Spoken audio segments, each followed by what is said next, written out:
ಬೆಂಗಳೂರು ಅಂದರೆ ನೆನಪಾಗೋದು busy city, traffic jam, ತುಂಬಿ ತುಳುಕುವ ರಸ್ತೆಗಳು, ಮೆಟ್ರೋ, ಬೃಂದಾವನದಂಥ ಪಾರ್ಕ್ಗಳು. ಹಾಗೆಯೇ ಬೆಂಗಳೂರು ಸಿಟಿ ನೂರಾರು ಕನಸುಗಳನ್ನು ಹೊತ್ತು ಬರುವ ಯುವಜನರ ಮನಸ್ಸಿನ ಕಾಮನ ಬಿಲ್ಲಿಗೆ ಬಣ್ಣ ತುಂಬುವ ಕೆಲಸವನ್ನು ಮಾಡುತ್ತಿದೆ.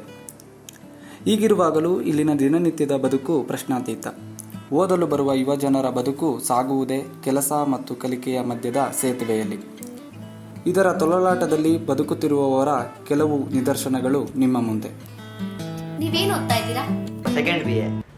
Final year. BA ಮಾಡ್ತಾ ಇದ್ದೀನಿ. ಸೆಕೆಂಡ್ PUC ಈಗಷ್ಟೇ ಓದ್ತಾ ಇದ್ದೀನಿ. ಫೈನಲ್ BA ವಿವಿಕಾಂ ಕಾಲೇಜ್. ನಾನೀಗ ಸೆಕೆಂಡ್ ಇಯರ್ BCom ಓದ್ತಾ ಇದ್ದೀನಿ. BBA ಸೆಕೆಂಡ್ ಇಯರ್ ಓದ್ತಾ ಇದ್ದೀನಿ. ಓದೋದ್ರ ಜೊತೆ ಕೆಲಸನೂ ಮಾಡ್ತಾ ಇದ್ದೀರಾ? ನಾನು ಓದೋದ್ರ ಜೊತೆ ಪಾರ್ಟ್ ಟೈಮ್ ಜಾಬ್ ಮಾಡ್ತಾ ಇದ್ದೀನಿ. ಏನು part time job? Part time job ಅಂದರೆ ಚೌಟ್ರಿಗಳಲ್ಲಿ ಸರ್ವರ್ ಕೆಲಸ ಮಾಡ್ಕೋಬೋದು, ಅದು ಆ ರೀತಿ ಕೆಲಸಗಳು. ಅದು ದಿನಕ್ಕೆ 300 ರೂಪಾಯಿ ಕೊಡ್ತಾರೆ. ಸ್ಕೂಲಲ್ಲಿ ಒಂದು ಬಸ್ ಕ್ಲೀನರ್ ಆಗಿ ಸಪೋರ್ಟಿಂಗ್ ಸ್ಟಾಫ್ ಆಗಿ ಕೆಲಸ ಮಾಡ್ತಾ ಇದ್ದೀನಿ. BP ಆಫೀಸಲ್ಲಿ ವೊಡಾಫೋನ್ ಏಜೆಂಟ್. ಶ್ರೀ ಜಾಗೃತಿ ಸಮಿತಿ ಅನ್ನೋ ವುಮೆನ್ಸ್ ಆರ್ಗನೈಸೇಷನಲ್ಲಿ ಫೀಲ್ಡ್ ಆಕ್ಟಿವಿಸ್ಟ್ ಕೆಲಸ ಮಾಡ್ತಾ ಇದ್ದೀನಿ. ಕಾಫಿಡಲ್ಲಿ ವರ್ಕ್ ಮಾಡ್ತೀನಿ. ಮೆಡಿಕಲ್ ಶಾಪ್ನಲ್ಲಿ ಡೆಂಟಲ್ ಕ್ಲಿನಿಕಲ್ಲಿ ರಿಸೆಪ್ಷನಿಸ್ಟ್ ಆಗಿ ಕೆಲಸ ಮಾಡ್ತೀನಿ. ಕೆಲಸದ ಸಮಯ ಏನು? 3 ಗಂಟೆಯಿಂದ ನೈಟ್ 10 ಗಂಟೆವರೆಗೂ ಪಾರ್ಟ್ ಟೈಮ್ ಜಾಬ್ ಮಾಡ್ತೀವಿ. ಟೈಮಿಂಗು 7:30 ಇಂದ 8:30 ಇರುತ್ತೆ, ಮತ್ತು 3:30 ಇಂದ 4:30 ಗಂಟೆ ಇರುತ್ತೆ ಕೆಲಸ. 4 o'clock to 8:45. ಅಂತ ಟೈಮಿಂಗ್ಸ್ ಹೇಳೋಕ್ಕಾಗಲ್ಲ. ಅವ್ರು ಯಾವಾಗ ಪ್ರಾಬ್ಲಮ್ ಅಂತ ಕೇಳ್ತಾರೋ ಅವಾಗ ನಾವು ಹೋಗಬೇಕಾಗತ್ತೆ. ಸಂಜೆ 5 ಗಂಟೆಯಿಂದ 10 ಗಂಟೆ, ಇಲ್ಲಾಂದರೆ ಕೆಲವೊಂದು ಟೈಮ್ 11 ಗಂಟೆ ಆಗುತ್ತೆ ಮನೆಗೆ ಹೋಗೋದು. Timings 4:30 to 8:30. ನಿಮಗೆ ಓದೋ ವಯಸ್ಸಿನಲ್ಲಿ ಕೆಲಸ ಅನಿವಾರ್ಯನಾ? ಮನೆ ಬ್ಯಾಕ್ಗ್ರೌಂಡ್ ಸ್ವಲ್ಪ ಇದು, ಅಪ್ಪ ಮನೇಲಿ ಮನೇಲಿ ತೊಂದರೆ ಕೇಳೋಕ್ಕಾಗಲ್ಲ. ನಾವು ಅಷ್ಟು ದೂರ ಇಲ್ಲೇ ಬಂದು ಓದ್ಕೊಂಡು ನಮ್ಮ ದುಡ್ಡು ನಾವೇ ಸಂಪಾದನೆ ಮಾಡ್ಕೊಂಡು ನಾವು ಎಜುಕೇಷನ್ ಮಾಡ್ತಿದ್ದೀವಿ. ಮನೆಯ ಪರಿಸ್ಥಿತಿ ನೋಡಿದ್ರೆ ಕೆಲಸನೂ ಮಾಡಬೇಕು ಮತ್ತು ಕಾಲೇಜ್ಗೆ ಹೋಗಬೇಕು. ಆದ್ದರಿಂದ ಕೆಲಸ ಮಾಡಲೂಬೇಕು ಮತ್ತು ಕಾಲೇಜ್ಗೆ ಹೋಗಲೂಬೇಕು. ಆದ್ದರಿಂದ ಎಷ್ಟು ಕಷ್ಟ ಆದ್ರೂ ಕೆಲಸ ಮಾಡಿ ಹೋಗ್ತಾ ಇದ್ದೀನಿ. ಮನೇಲಿ ಪ್ರಾಬ್ಲಮ್ ಇದೆ ಅಂತಲೇ ಹೋಗ್ತಾರಲ್ಲ. ನಮ್ಮ ಡ್ಯಾಡಿ ಬ್ಲೈಂಡ್. ಓಕೆ. ಅದಕ್ಕೆ ನಾನೇ ನನ್ನ ಸ್ಟಡೀಸ್ಗೋಸ್ಕರ ಹೋಗ್ತಾ ಇರೋದು. ಅಪ್ಪ ಇಲ್ಲ, ಸೊ ನಾವು ಹೆಣ್ಮಕ್ಳೇ ಇದ್ದೀವಿ. ಅಮ್ಮ ಮಾತ್ರ ದುಡಿತಿದ್ದಾರೆ. ಸೊ ಅವ್ರಿಗೆ ಸಪೋರ್ಟ್ ಮಾಡೋಕ್ಕೋಸ್ಕರ ನಾನು ಹೋಗ್ತಾ ಇದ್ದೀನಿ. ಕಷ್ಟ ಇದೆ ಅಲ್ಲ, ಮನೇಲಿ ಅಡ್ಜಸ್ಟ್ ಮಾಡ್ಕೋಬೇಕು. ಕೆಲಸ ಮಾಡ್ಕೊಂಡು ಓದಬೇಕು ಅನ್ನೋದು ನನ್ನ ಕನಸಾಗಿತ್ತು. ಆದರೆ ನನಗೀಗ ಅದು ಅನಿವಾರ್ಯತೆ ಆಗಿದೆ. ಮನೇಲಿ ಒಂದು ಸ್ವಲ್ಪ ಪ್ರಾಬ್ಲಮ್ಸ್ ಆಗಿತ್ತು. ಆ ಪ್ರಾಬ್ಲಮ್ಸ್ ಎಲ್ಲ ಆದಮೇಲೆ ಮತ್ತು ಆಮೇಲೆ ನಮ್ಮಲ್ಲೇ ಮನಸ್ಥಿತಿಗಳನ್ನ ನೋಡ್ಕೊಂಡಾದಾಗ ಅನ್ನಿಸ್ತು ನನಗೆ ಅನಿವಾರ್ಯ ಇದೆ, ನಾನು ಮಾಡಲೇಬೇಕು ಅಂತ. ಕೆಲಸದ ಸ್ಥಳದಲ್ಲಿ ಏನಾದರೂ ತೊಂದರೆ ಆಗ್ತಿದೆಯಾ? ತುಂಬ ಕಷ್ಟ ಆಗುತ್ತಪ್ಪ ಮ್ಯಾನೇಜ್ ಮಾಡೋದಕ್ಕೆ. ಕೆಲಸದಲ್ಲಿ ಅವ್ರು ಹೇಳ್ತಾರೆ ಕರೆಕ್ಟ್ ಟೈಮ್ಗೆ ಬರಬೇಕು ಮತ್ತು ಡಿಸಿಪ್ಲಿನ್ ಆಗಿರಬೇಕು.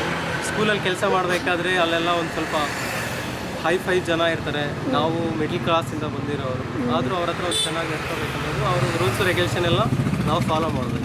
ಈಗ ಫೀಲ್ಡ್ ವರ್ಕ್ ಹೋಗ್ತೀವಲ್ಲ, ಹೋಗ್ದಾಗ ನಾವು ಯಾವ ಸರ್ವೆ ಮಾಡೋಕ್ಕೆ ಹೋಗಿದ್ವಿ. ಸರ್ವೆ ಮಾಡಿದಾಗ ಕುಡುಕರು, ಡ್ರಗ್ ಅಡಿಕ್ಟ್ಸ್ ಆಗಿರ್ತಾರಲ್ಲ, ಅವರು ಮೇಲೆ ಬಿದ್ದು ಮಾತಾಡೋದು, ಒಂಥರ ಬಿಹೇವಿಯರ್, ನಮ್ಮನ್ನು ನೋಡೋದು ರೀತಿ, ಮತ್ತು ಹಿಂದ್ಗಡೆಯಿಂದ ಕಮೆಂಟ್ಸ್ ಕೊಡೋದು. ಏರಿಯಾದಲ್ಲಿ ಇವಾಗ ಸ್ಲಮ್ಸ್ ಎಲ್ಲ ಹೋದರೆ ಎಲ್ಲರೂ ಒಳ್ಳೆಯವರಾಗಿರ್ತಾರೆ ನಂಬಕ್ಕಾಗಲ್ಲ, ಅಥವಾ ಎಲ್ಲರೂ ಕೆಟ್ಟವರಾಗಿರ್ತಾರೆ ನಂಬಕ್ಕಾಗಲ್ಲ.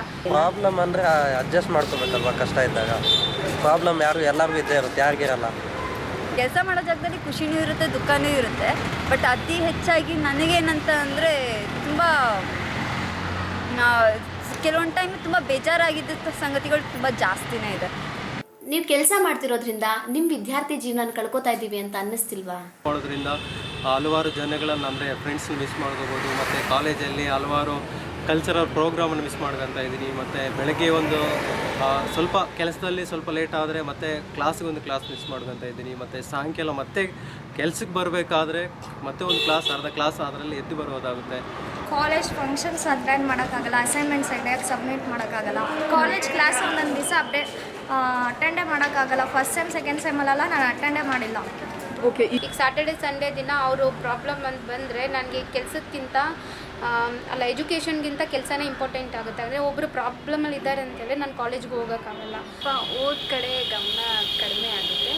ಅಸೈನ್ಮೆಂಟು, ಟೆಸ್ಟು, ಎಕ್ಸಾಮಿಗೆ ಓದ್ಕೊಳೋದಕ್ಕೆ ಸ್ವಲ್ಪ ಕಷ್ಟ ಆಗುತ್ತೆ. ನಿಮ್ಮ ಜೀವನದ ಗುರಿ ಏನು? ಚೆನ್ನಾಗಿ ಓದಿ ದೇಶಕ್ಕೆ ಒಳ್ಳೆ ಪ್ರಜೆ ಆಗಬೇಕು ಮೊದಲನೇದಾಗಿ. ಸ್ಟಾರ್ಟಿಂಗ್ ಮಾಡಬೇಕಂತ ಎಜುಕೇಷನ್ ಮುಂದುವರಿಸ್ತಾ ಇದೇ ಫೀಲ್ಡಲ್ಲಿ ಹೋಗಬೇಕು ಅನ್ನೋ ಆಸೆ. ಮುಂದೆ ನಾನು IAS ಎಕ್ಸಾಮ್ ಬರೀಬೇಕು ಅಂದ್ಕೊಂಡಿದ್ದೀನಿ. ನನಗೆ RJ ಆಗಬೇಕು ಅಂತ ತುಂಬ ಕನಸುಗಳಿದೆ. ಮತ್ತು ಆಮೇಲೆ ಇಲ್ಲ ಅಂತಂದರೆ ಜರ್ನಲಿಸ್ಟ್ ಆಗಬೇಕು ಅನ್ನೋ ಆಸೆ ಇದೆ. BBA ಮುಗಿಸಿ ಒಂದು ಒಳ್ಳೆ ಕೆಲಸದಲ್ಲಿ ಸೆಟ್ಲ್ ಆಗಬೇಕು ಅಂತ. ನಿಮ್ಮ ಥರ ಪಾರ್ಟ್ ಟೈಮ್ ಕೆಲಸ ಮಾಡ್ತಿರೋರಿಗೆ ನಿಮ್ಮ ಕಡೆಯಿಂದ ಒಂದು ಸಂದೇಶ. ಓದಿದ್ರೆ ಮಾತ್ರ ನಾವು ಮಾಡ್ತಾ ಇರೋದು ಸರಿನಾ ತಪ್ಪಾ ಇಲ್ವಂದು ಗೊತ್ತಾಗುತ್ತೆ. ಮತ್ತು ಇನ್ನೊಬ್ರು ಹೇಳ್ಕೊಡ್ಬೋದು. ನಾವು ಬರೀ ನಮಗೆ ಸೋಷಲ್ ಏನೋ ಚೇಂಜ್ ಮಾಡಬೇಕು, ಯೂತ್ನ ಏನೋ ಚೇಂಜ್ ಮಾಡಬೇಕು ಅಥವಾ ಸಮಾಜದಲ್ಲಿ ಏನೋ ಮುಂದುವರಿಸಬೇಕು ಅಂತ ಹೇಳಿದರೆ ಕೆಲಸ ಮಾಡಿದ್ರೆ ಮಾತ್ರ ಸಾಕಾಗಲ್ಲ, ಅಥವಾ ದುಡ್ಡಿದ್ದರೆ ಮಾತ್ರ ಸಾಕಾಗಲ್ಲ. ಅದೇ ರೀತಿ ಬರೀ ಎಜುಕೇಷನ್ ಇದ್ದರೆ ಮಾತ್ರ ಸಾಕಾಗಲ್ಲ. ಎರಡೂ ಹೆಂಗೆ ಬ್ಯಾಲೆನ್ಸ್ ಮಾಡಿಬಿಟ್ಟು ಹೋಗ್ತೀವಿ ಅಥವಾ ಎಕ್ಸ್ಪೀರಿಯೆನ್ಸ್ ಹೇಗಾಗುತ್ತೆ ಅದ್ರ ಮೇಲೇ ಮಾತ್ರ ಬದಲಾವಣೆ ಸಾಧ್ಯ ಅನಿಸುತ್ತೆ. ನೋಡಿದ್ರಲ್ಲ ಇವತ್ತಿನ ಯುವಜನರನ್ನು. ನಮ್ಮ ಸಮಾಜ ನೋಡೋ ರೀತಿನೇ ಬೇರೆ. ಅವರು ಯಾವಾಗಲೂ ಪಾರ್ಕಲ್ಲಿರ್ತಾರೆ, ಬಸ್ ಸ್ಟಾಪ್ನಲ್ಲಿರ್ತಾರೆ, ರೋಡಲ್ಲಿ ಬೈಕ್ ಓಡಿಸ್ತಾ ಇರ್ತಾರೆ, ಹರಟೆ ಹೊಡಿತಿರ್ತಾರೆ ಅನ್ನೋ ಭ್ರಮೆಲೇ ಇದೆ. ಆದರೆ ನಮ್ಮ ಅದೇ ಯುವಜನರು ಅದೇ ರೋಡಲ್ಲಿ, ಹೋಟೆಲಲ್ಲಿ, ಮಾಲ್ಗಳಲ್ಲಿ, ಸಮಾರಂಭಗಳಲ್ಲಿ ದಿನನಿತ್ಯ ತಮ್ಮ ಕನಸುಗಳನ್ನು ಕಟ್ಕೊಳ್ಳೋಕೆ ಅಂತಲೇ ಕಷ್ಟಪಡ್ತಿರೋದು ಈ ಸಮಾಜದ ಕಣ್ಣಿಗೆ ಕಾಣ್ತಾನೇ ಇಲ್ಲ. ಇನ್ನಾದರೂ ಇವರೆಲ್ಲರ ಧ್ವನಿಗಳು ಸಮಾಜದ ಮನಸ್ಸನ್ನು ತಟ್ಟಲಿ.